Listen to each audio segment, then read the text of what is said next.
The alarms blared, a deafening wail that echoed through the corridors of the starship horizon. Ethan Drake gritted his teeth, his hands flying across the control panel as the vessel lurched violently under enemy fire.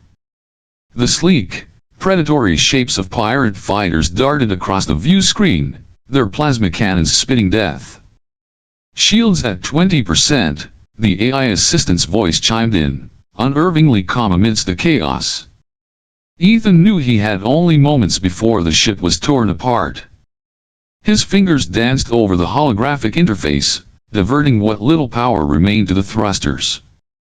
The ship jolted forward, weaving through the incoming fire. His mind raced. If he could just make it to the asteroid belt nearby, he might have a chance to lose them. Then, the hull screamed in protest as a direct hit rocked the ship. The control panel exploded in a shower of sparks, and the world spun violently. The last thing Ethan saw before darkness swallowed him was the swirling, alien landscape of an uncharted planet rising up to meet him. When he came to, everything was silent except for the distant hum of insects. He lay on his back, staring up at a sky that shimmered with twin suns. Pain lanced through his ribs as he pushed himself up. His ship, what was left of it, lay in smoldering ruins a few meters away, half buried in the soft, purple-hued grass. Ethan cursed under his breath. Stranded. No backup. No way to signal the fleet. Surveying his surroundings, he spotted dense jungle-like vegetation bordering the clearing. Strange, bioluminescent plants pulsed faintly in the dimming light of sunset. The air was thick, filled with an unfamiliar but not unpleasant scent. He reached for his holster. His pulse pistol was still intact, though its power levels were low. His survival pack had been thrown clear of the wreckage, and he retrieved it, mentally cataloging its contents: rations for a few days, a water purifier, a combat knife, and a small emergency beacon useless without a functional transmitter. A rustling in the undergrowth snapped him to attention.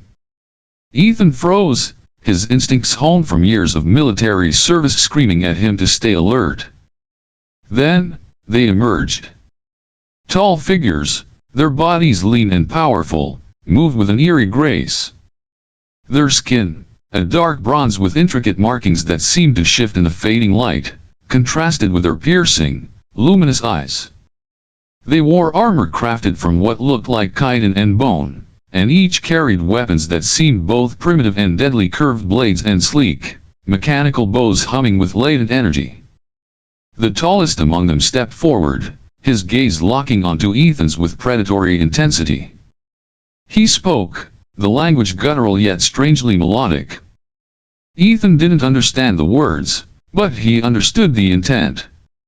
He was their prisoner now.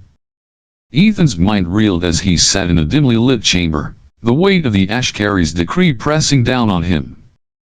The walls around him pulsed with a faint bioluminescent glow, casting eerie shadows that flickered like ghosts. His body ached from the battle against the jungle's harsh terrain and his brief struggle with the warriors who had subdued him. But none of that compared to the revelation he had just received.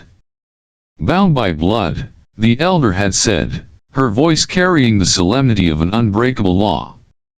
Ethan clenched his fists, trying to make sense of the situation.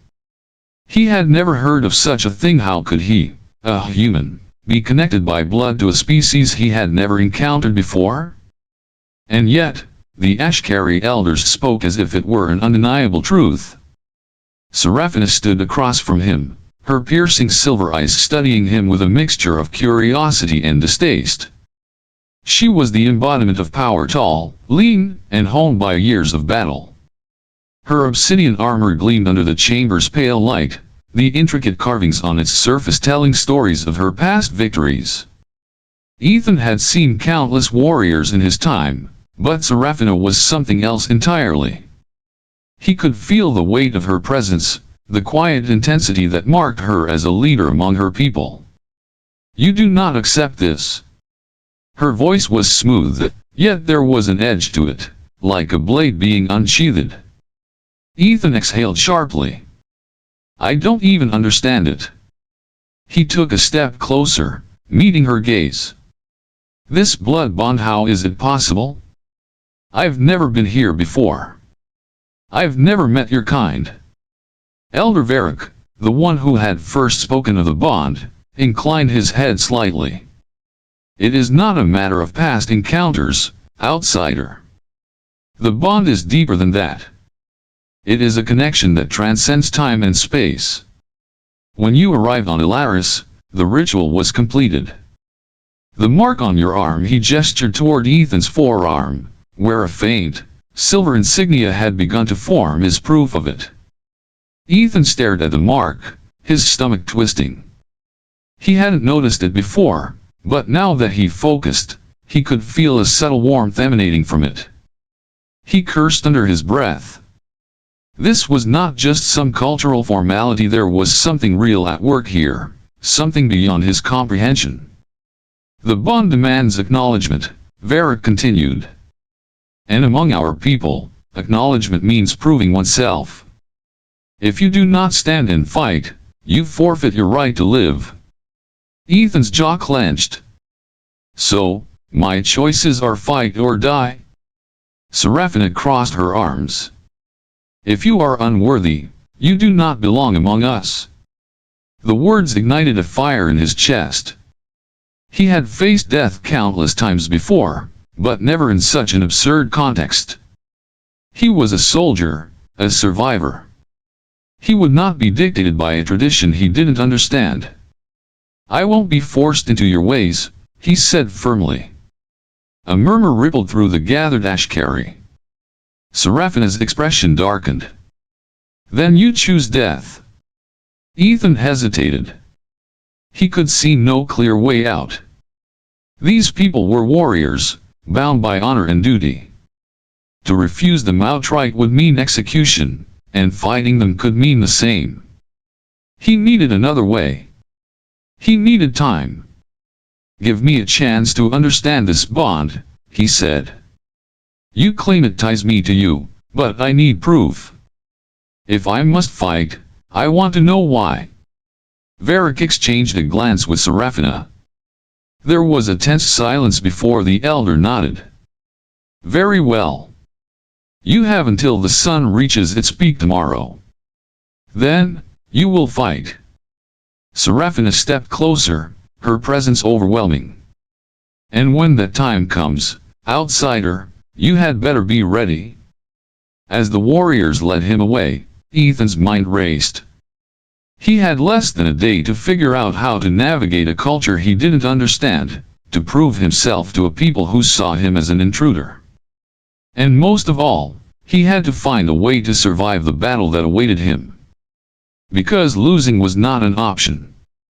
The grand arena of the Ashkari settlement was a vast circular space carved into the earth, surrounded by towering wooden structures adorned with banners of past victors. The air was thick with the scent of burning incense, and the gathered crowd buzzed with excitement. Ethan stood in the center, his body tense but his mind calculating. Across from him, Kiroth, the most brutal warrior of the Ashkari, towered like an unmovable monolith, his muscular frame covered in ceremonial war paint. Elder Vera, the keeper of traditions, raised her staff, signaling for silence. This is the first trial, she declared.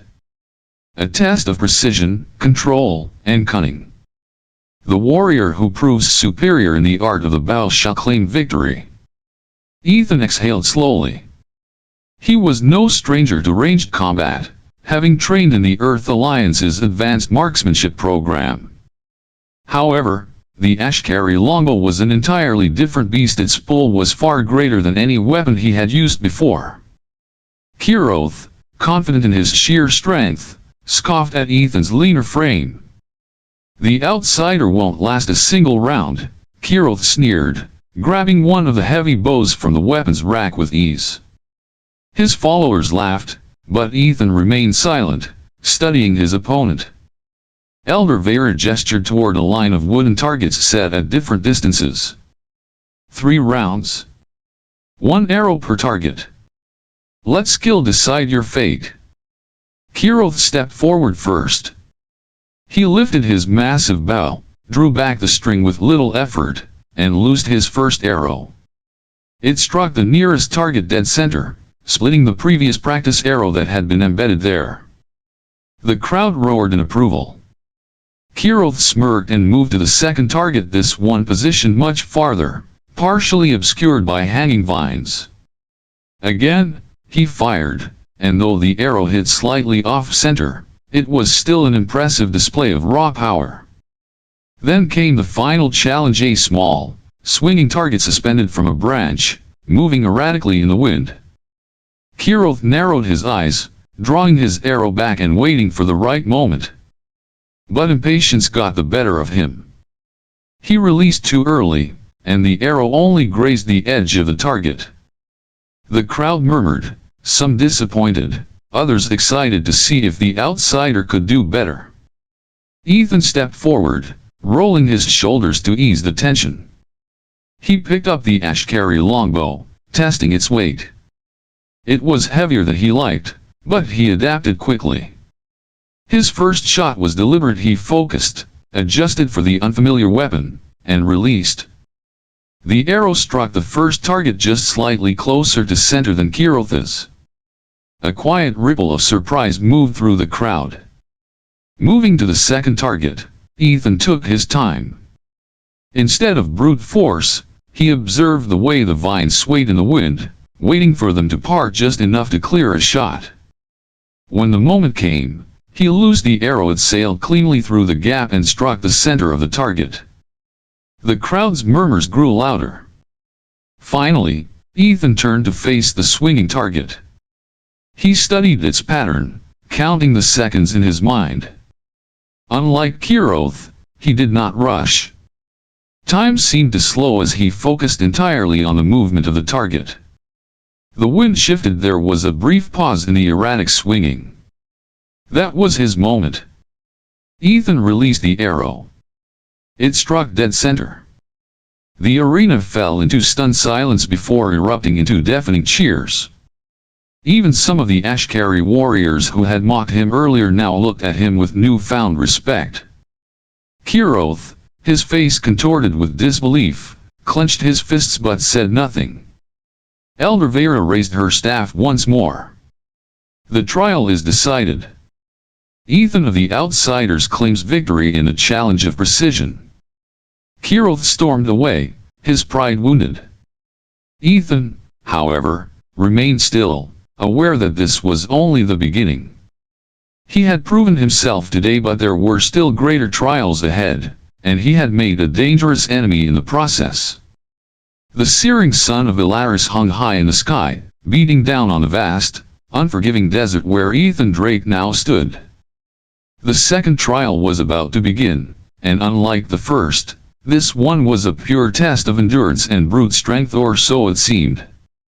The challenge was simple in design but nearly impossible in execution. He had to move an ancient stone chariot, weighing several tons, across a stretch of desert that spanned nearly a mile.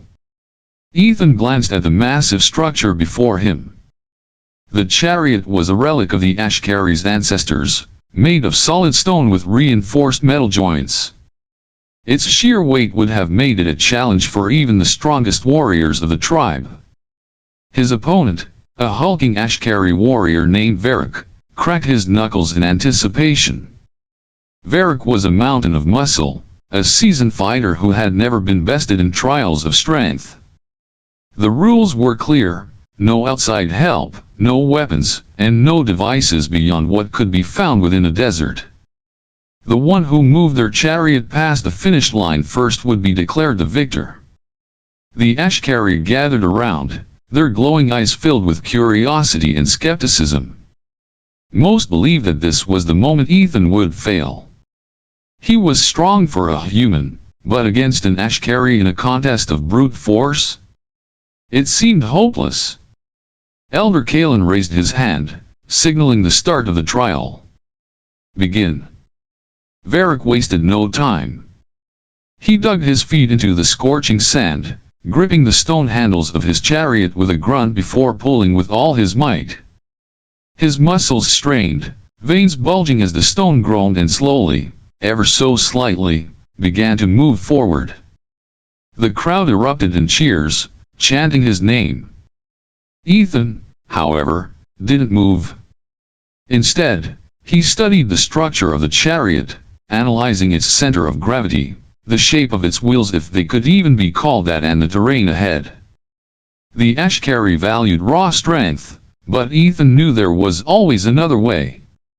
He had faced impossible odds before, and he had survived by using his mind.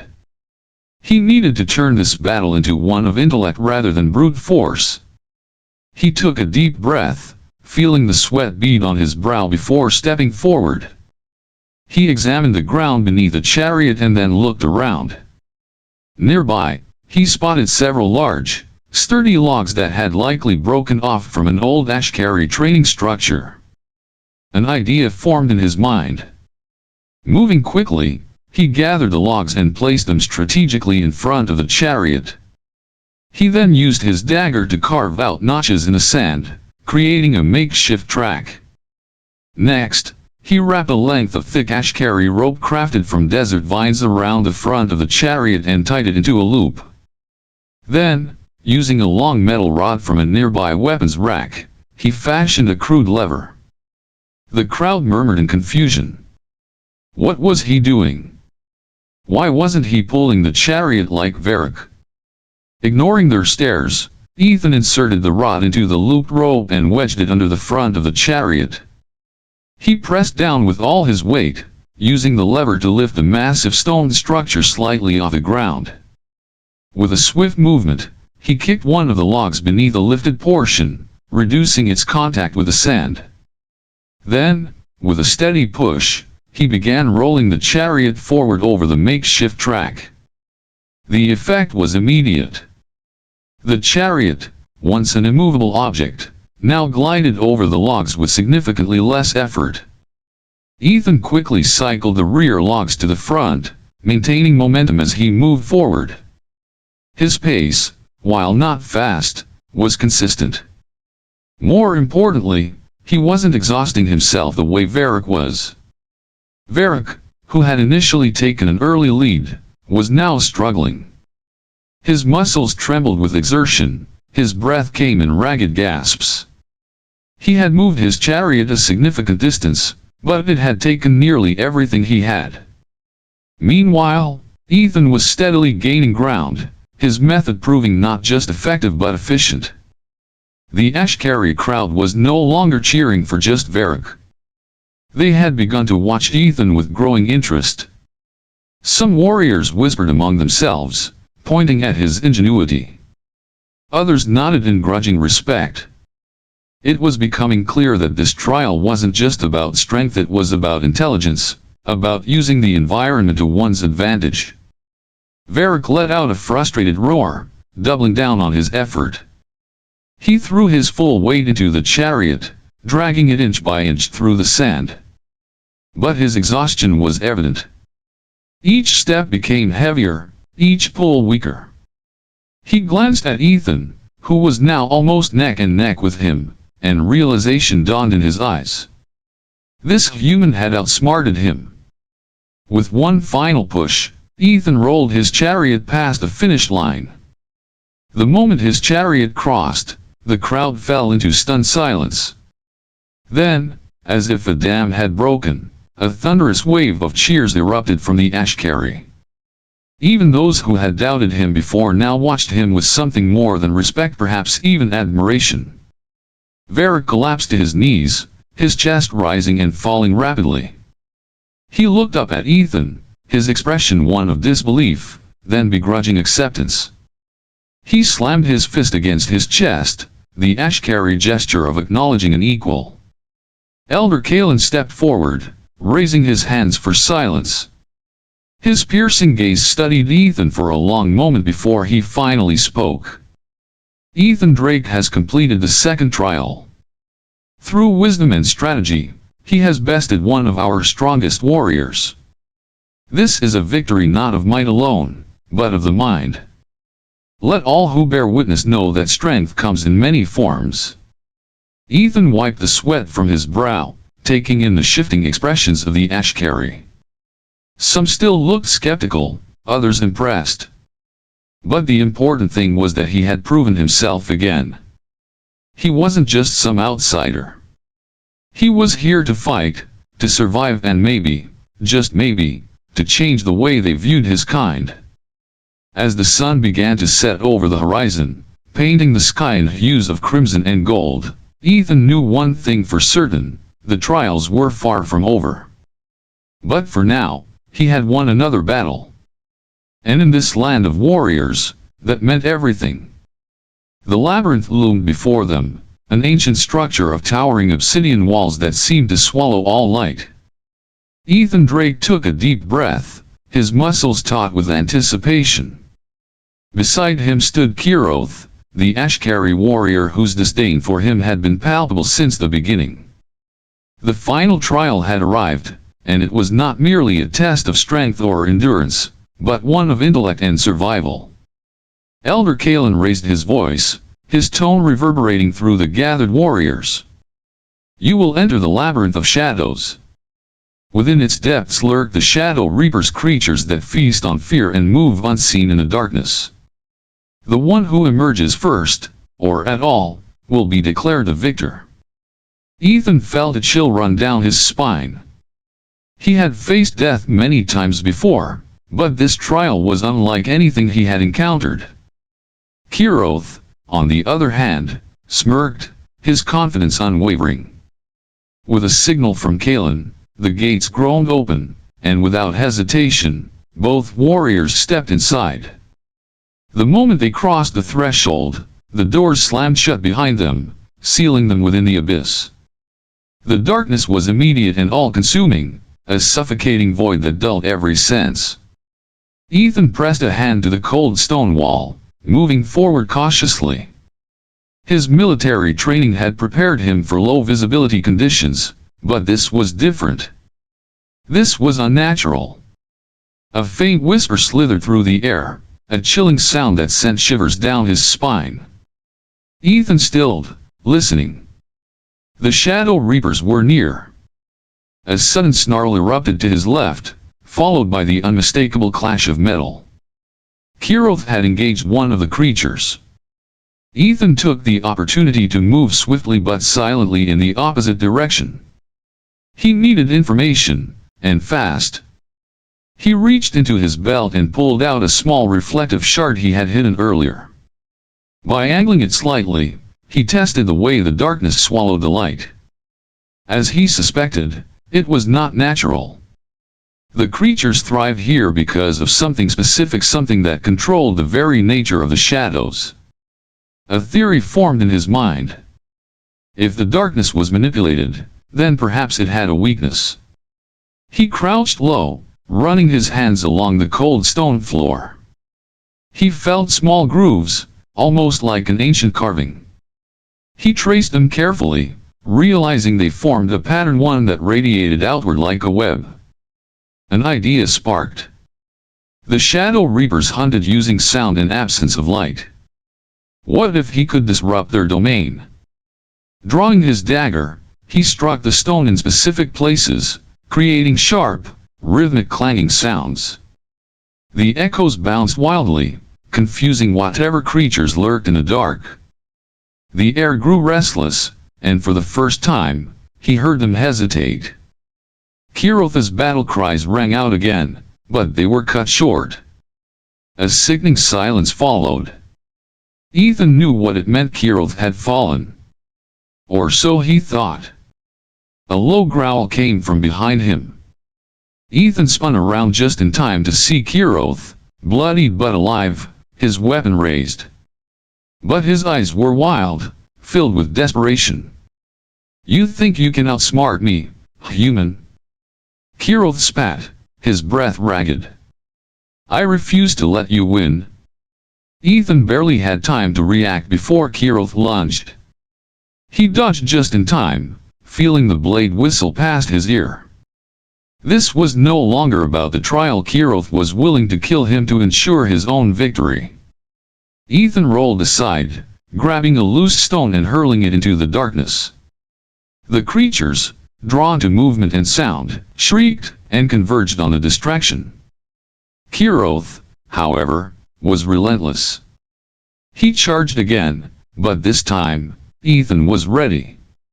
Using Kiroth's momentum against him, Ethan sidestepped and struck the back of his knees, sending him crashing to the ground. The warrior groaned, his breath labored. Ethan could have finished him. Could have left him to the Reapers. Instead, he made a choice. He grabbed Kiroth by the arm and dragged him toward the pattern he had traced earlier. "Stay still," Ethan commanded, his voice firm but not unkind. Kiroth, though wounded, obeyed, too drained to resist. Ethan then struck his dagger against the stone again, but this time in a specific sequence. The echoes carried differently, creating a rhythmic pattern that seemed to ripple through the labyrinth. The effect was immediate. The darkness wavered, and for the briefest moment, he saw them. The Shadow Reapers were monstrous beings, amorphous figures that shifted like liquid night. Their bodies recoiled at the pattern he had created. The realization dawned on him. It wasn't just sound, it was frequency. The creatures were affected by certain sound waves. With newfound determination, Ethan continued his sequence, amplifying the rhythm. The Reapers screeched in agony, their forms flickering before they finally dissipated, retreating into the depths of the maze. The darkness lightened, and a faint glow illuminated the exit. The trial was over. Ethan turned to Kiroth, who looked at him with an unreadable expression. Finally, the warrior let out a short, humorless chuckle. "You had every reason to leave me. Yet, you did not." Ethan offered him a hand. Strength isn't just about fighting. It's about knowing when to fight, and when to stand together. Kiroth hesitated, then clasped Ethan's hand, allowing himself to be pulled up. Together, they made their way toward the exit, emerging from the labyrinth side by side. The Ashkari warriors stood in stunned silence as they stepped into the light. Elder Kalen observed them both for a long moment before nodding solemnly. "Ethan Drake has proven his worth not only in battle but in wisdom and mercy. He has passed the final trial." A thunderous cheer erupted from the tribe, but Ethan barely heard it. He glanced at Kiroth, who gave him a small, begrudging nod of respect. The trials were over. But Ethan knew this was just the beginning. The victory in the trials had changed everything. Ethan Drake was no longer an outsider merely trying to survive, he was now a warrior in the eyes of the Ashkari. The once skeptical tribe members now regarded him with something close to admiration, some even nodding in respect as he passed. However, despite the newfound acceptance, Ethan knew better than to lower his guard. Kiroth, the warrior he had bested in the labyrinth, had not spoken a word to him since their encounter. His silence was more unnerving than open hostility. Ethan had humiliated him not just by defeating him, but by sparing his life. In Ashkari culture, honor was paramount, and Kiroth's failure had left a stain he would not let go so easily. Ethan stood at the edge of the village, watching the desert wind swirl golden dust into the air. He could sense the change in the tribe. The Ashkari were not just warriors, they were bound by tradition, by ancient codes of strength and power. Yet, for the first time in a long while, they had witnessed something new, a different kind of strength, one that did not rely solely on brute force but on intelligence and adaptability. Seraphina approached him, her footsteps light against the hardened sand. She had been distant since the trials, observing from the shadows. Now, her gaze was softer, contemplative. "You've done something none before you have, Ethan Drake," she said, standing beside him. "You have changed the way they see the world." "I didn't come here to change anything," Ethan replied. I just wanted to survive. Seraphina turned to face him fully, her piercing violet eyes searching his. And yet, you have. Whether you intended to or not, the Ashkari are watching you. Some with admiration, others with envy. Not all change is welcomed. Ethan sighed. Kiroth. She nodded. He will not let his defeat go unanswered. He believes you have weakened our traditions, made the tribe soft by showing them another way. He will act soon. Ethan clenched his fists. He had no desire for further conflict, but he had learned long ago that war was rarely a choice, it was often a necessity. That evening, the Ashkari gathered around the great fire at the center of their village. The night was alive with the rhythmic pounding of war drums, the voices of warriors raised in song. Ethan sat among them, an observer and yet, now, a participant. He saw Seraphina across the flames, her eyes lingering on him longer than they should have. He could feel the weight of her gaze, something unspoken passing between them. Before he could dwell on it, movement at the far edge of the village drew his attention.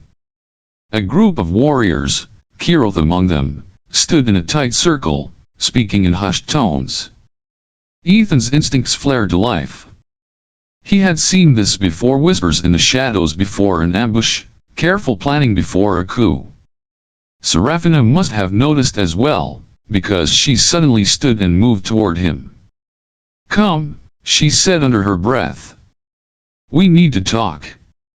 Ethan followed her through the winding paths of the village until they reached a secluded spot near the cliffs overlooking the desert. The stars stretched endlessly above them, cold and silent witnesses to whatever was about to happen. Kiroth will not wait much longer, Seraphina said. He has gathered those who still see you as an outsider. They believe our traditions are being tainted. What does he plan? Ethan asked. Seraphina hesitated. A challenge. But not a fair one. He will not fight you openly, not after what happened in the trials. He will move under the cover of darkness, strike when you least expect it. Ethan exhaled slowly, considering his options. Running wasn't an option, not that he would have considered it. He had fought too hard to earn his place here. But fighting Kiroth directly, on his terms, would be reckless. Seraphina took a step closer, lowering her voice. I don't want to see you fall, Ethan. He looked at her, really looked at her. The fierce warrior, the woman who had once seen him as nothing more than a burden, was now standing before him, concern evident in her features. Something inside him stirred. I can handle Kiroth, he said. But I won't let him tear this tribe apart. Seraphina nodded. Then you must act first. Ethan met her gaze, a silent understanding passing between them. Kiroth's challenge was coming, but Ethan wasn't going to wait for him to make the first move. The transformation of the Ashkari had begun, whether they realized it or not. And as the fires burned bright in the village, Ethan knew that this night would change everything. The tension within the Ashkari tribe had reached its breaking point. Though Ethan had earned the respect of many, Kiroth had not been idle. In the shadows, he gathered those who resented the changes Ethan represented. Warriors who clung to the old ways, who saw Ethan as an outsider corrupting their traditions, stood by Kiroth's side. But he had not stopped there. Seeking to tip the balance in his favor, he had struck a dangerous deal with a group of space pirates known as the Voidborn Marauders. One night, as the tribe prepared for a grand feast in celebration of their victories, the attack began. Explosions rocked the village as ships descended from the sky, unleashing waves of mercenaries upon the unsuspecting Ashkari. The peaceful gathering turned into chaos as warriors scrambled for their weapons, unprepared for such a large-scale assault. Ethan had been expecting treachery, but not on this scale. From his vantage point near the cliffs, He saw the pirate ships landing and immediately understood Kirotha's plan. This wasn't just a coup, it was an invasion. If Kiroth won, the Ashkari would become slaves to the very forces they had fought against for centuries. Seraphina appeared beside him, her eyes ablaze with fury. "He's betrayed us all," she hissed, drawing her twin blades. "We have to stop this." Ethan nodded. "We need to regroup. Rally the warriors who are still loyal." They rushed into the village, cutting through the confusion. Ethan quickly identified key choke points, narrow pathways between stone dwellings, natural defensive positions along the cliffs. He had fought in battles like this before, and if the Ashkari had any chance of winning, they needed to turn their home into a battlefield that favored them. "Hold the eastern pass," Ethan shouted as a group of warriors looked to him for guidance. "Force them into tight corridors where their numbers count for less." Seraphina leaped onto a nearby platform, her voice ringing out above the chaos. "Ashkari, stand together. Do not let these traitors take our home."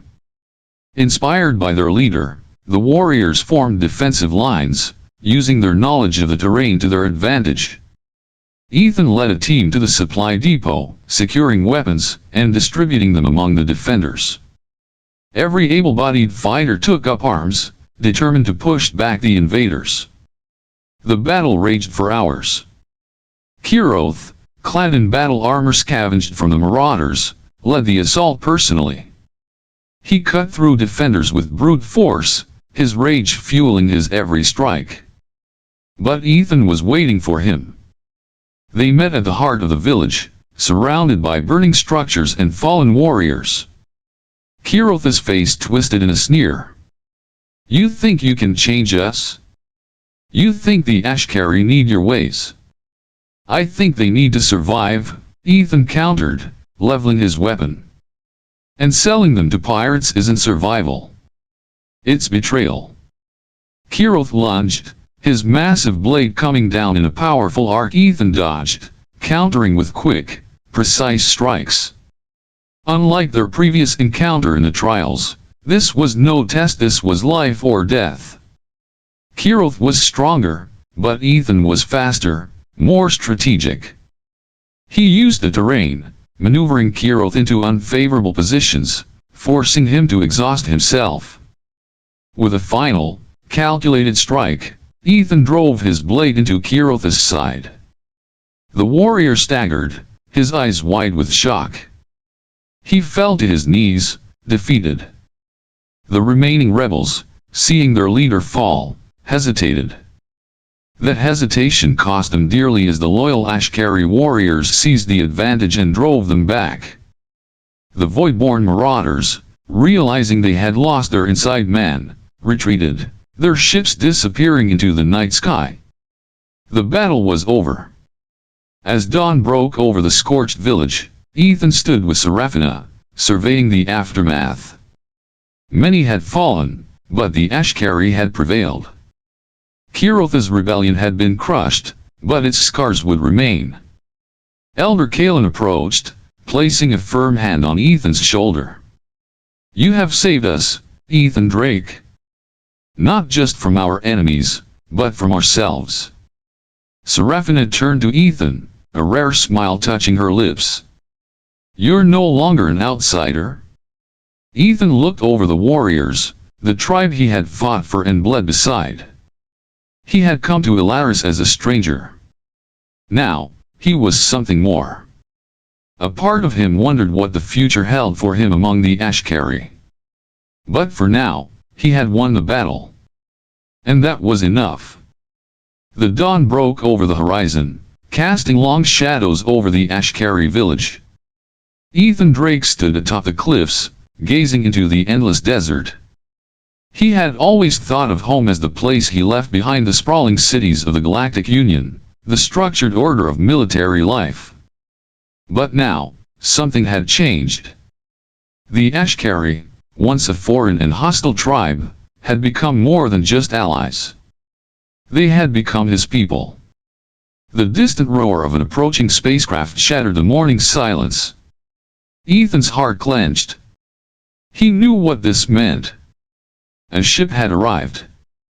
By the time he reached the village center, the Ashkari were already gathering, their faces painted with curiosity and uncertainty. Seraphina stood at the front, her violet eyes locked onto him with a silent question. The ship descended, a sleek metallic structure marked with the insignia of the Galactic Union. As it touched down, the ramp extended, and a group of armored soldiers emerged, their weapons holstered but their presence commanding. Leading them was Captain Elias Grant, a man Ethan knew well from his past missions. "Drake." Grant's voice boomed across the clearing. "You're alive. We thought you were lost." Ethan exhaled slowly and stepped forward. "Not lost. Just found somewhere new."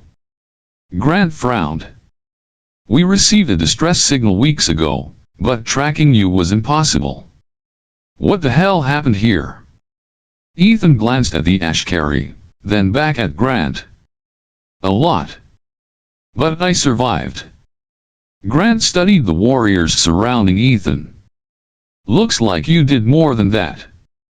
Come on, the ship's prepped for departure. We'll have you debrief back at headquarters." A murmur ran through the Ashkari. Some looked at Ethan with concern, others with stoic acceptance. Seraphina, however, remained silent, her expression unreadable. Ethan had dreamed of this moment. The chance to return, to step back into the structured world he once knew. But now, standing here, the weight of his experiences pressed against him. The trials, the friendships, the battles, it had all changed him.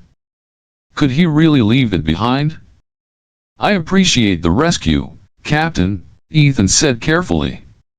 "But I'm not sure I'm ready to go." Grant's brows knitted together. "What?" "Drake, this isn't a request.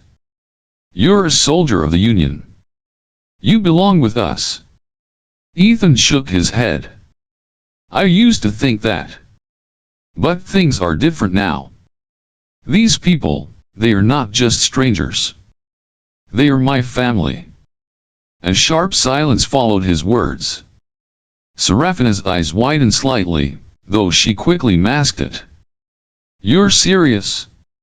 Grant's voice lowered. "Drake, you can't be thinking of staying here. This is a primitive world. We have resources, technology, everything you need." Ethan looked around, at the people who had fought beside him, who had accepted him despite everything. He saw the potential in them, the strength beyond brute force. He had started something here, something bigger than himself. "That's just it, Captain. The Ashkari don't need to stay primitive. They can grow, evolve. I can help them do that." Grant sighed, rubbing his temple. "You're making a mistake. The Union needs soldiers like you. This place, these people, this isn't your war." Ethan met his gaze steadily. "It is now." Grant studied him for a long moment before nodding begrudgingly. "Fine. But know this, once you stay behind, there's no guarantee we can come back for you. The Union doesn't make exceptions." Ethan turned to Seraphina. "I think I've already made my choice." Her lips parted slightly, a flicker of something relief crossing her face before she schooled her expression back into its usual fierce calm. Grant exhaled sharply. "Your call, Drake. But don't say I didn't warn you." With that, he signaled to his team. The soldiers retreated up the ramp, and within minutes, the ship's engines roared to life. Ethan watched as it ascended, growing smaller and smaller until it disappeared beyond the clouds. For a long time, no one spoke. Then, Seraphina stepped forward. "You gave up everything for us." Ethan smiled faintly. "Not everything. I think I just found something more important. She held his gaze, then nodded. Then welcome home, Ethan Drake. As the Ashkari warriors raised their voices in a powerful chant, Ethan knew he had made the right choice. This was his path now, and he would walk it to the end. The Ashkari village was alive with energy as Ethan Drake stood before the assembled warriors. The decision to stay had been made, but his mission was far from over. He knew that the Ashkari could not remain isolated forever. If they were to survive and thrive in the galaxy, they needed to connect with the Galactic Union. It was a daunting task, one that would require diplomacy, strategy, and trust. Seraphina watched him closely, her violet eyes filled with curiosity and concern. You have something on your mind, Ethan. Speak it. Ethan took a deep breath. The Ashkari are strong, but strength alone won't protect you forever. The galaxy is vast, and sooner or later, others will come, not just pirates, but factions who may not see you as equals. You need allies. Murmurs rippled through the crowd. The Ashkari had always prided themselves on their independence, their resilience.